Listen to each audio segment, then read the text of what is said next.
So just when you thought you got used to using Photoshop, Illustrator, we're going to introduce another program by Adobe today. If you could think of those three programs as having a specific purpose, it might get you to use it a little bit more, smart-like. Because let's see, Photoshop, you will manipulate photographs, edit photographs, add scenery and stuff into rendering and things as post-production work would do. So it's good for all that, but it kind of lacks for all the other stuff. For Illustrator, it makes clear vector line drawings, color things up really nicely so that so that you can use it to explain really simple ideas. You could also use that for layout, which is a good place to do layout instead of AutoCAD. AutoCAD works for line drawings and such, but it doesn't handle raster images very well. It's gotten a lot better than when we started out with, but it's still a little clunky process. Okay, so doing the layout in Illustrator probably works a little bit better, as long as you get your drawings and stuff ready elsewhere. Okay, so pre-production in Illustrator is kind of important, but you're going to do that anyway. Okay, in the same way, InDesign is mainly a layout program. Okay, so when we use InDesign, it's pretty much for just that and nothing much more. I mean, you can do a little bit of drawing stuff on it, but the main purpose of that is putting together booklets. That's how it was kind of derived, like PageMaker and such, that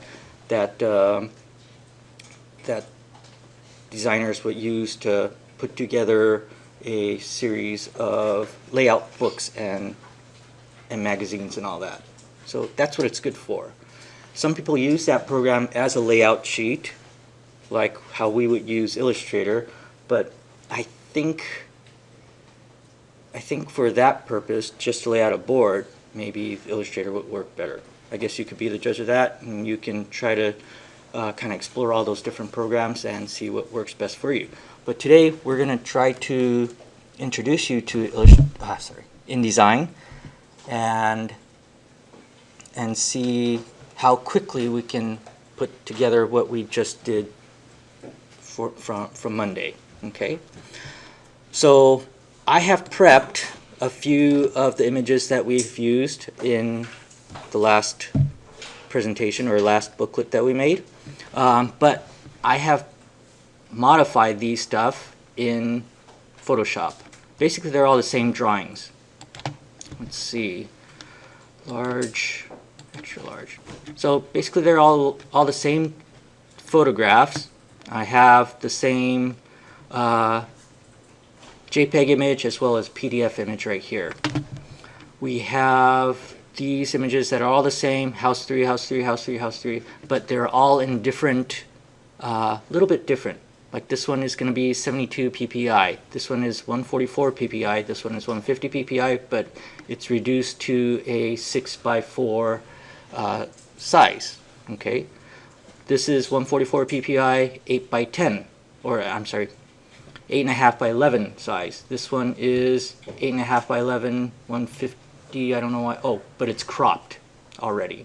So if you compare this one with this one right here, we kind of lost some of the top and bottoms and stuff. So they all look a little bit different, right?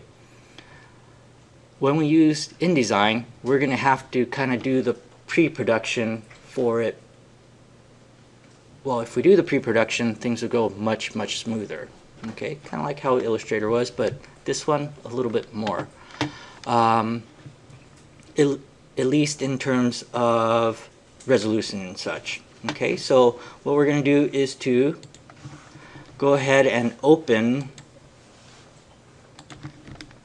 InDesign, and to open InDesign, go to your Start button And then if you haven't opened it before, or if it hasn't docked on your launcher, go ahead and find Adobe Design Premium Suite, Creative Suite 5, and it is the one that says, it's this purple one that says ID.